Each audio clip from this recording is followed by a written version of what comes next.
Hizi ni tetesi za soka barani Ulaya. Hii ni Talent Media, mimi ni Ali Swaleh Mchana. Karibu sana. Tunaambiwa Manchester United inamtaka mzee Sergio Ramos.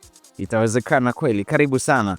Klabu ya Manchester United unaambiwa wanamtafuta ama wanataka kuimarisha safu ya ulinzi, huku beki mkongwe wa zamani wa Real Madrid Sergio Ramos mwenye umri wa miaka 39 akitajwa kama chaguo baada ya kuondoka kwenye klabu yake ya Monterrey ya Mexico. Lakini Roma wameanza mazungumzo rasmi ya kumsajili mshambuliaji wa Holanzi Joshua Zirkzee mwenye umri wa miaka 24 kutoka Manchester United kwa mkopo wenye wajibu wa kununua kwa euro milioni 30. Lakini West Ham wamekuwa wakimfuatilia mshambuliaji wa Rio Ave Clayton mwenye umri wa miaka 26 ambaye ni raia wa Brazil, ambaye ni miongoni mwa wafungaji kinara wa ligi kuu ya Ureno. Kiungo wa zamani wa Arsenal Mateo mwenye umri wa miaka 26 anayekipigia Lazio anasakwa na Sunderland ambao wamewasilisha ofa ya euro milioni 21.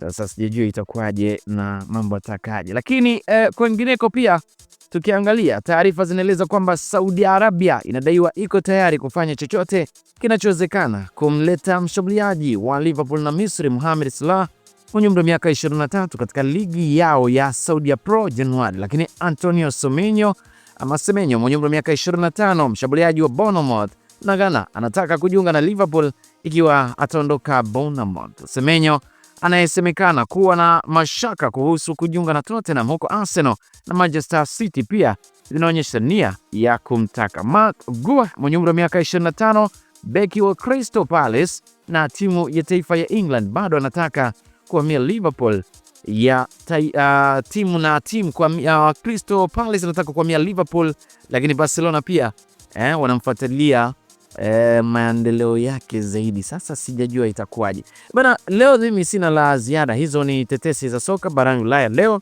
ikiwa ni tarehe ya 11 ya mwezi wa 12 mwaka 2025. Mimi ni Ali Swaleh Mchana na hii ni Talent Media. Bye bye.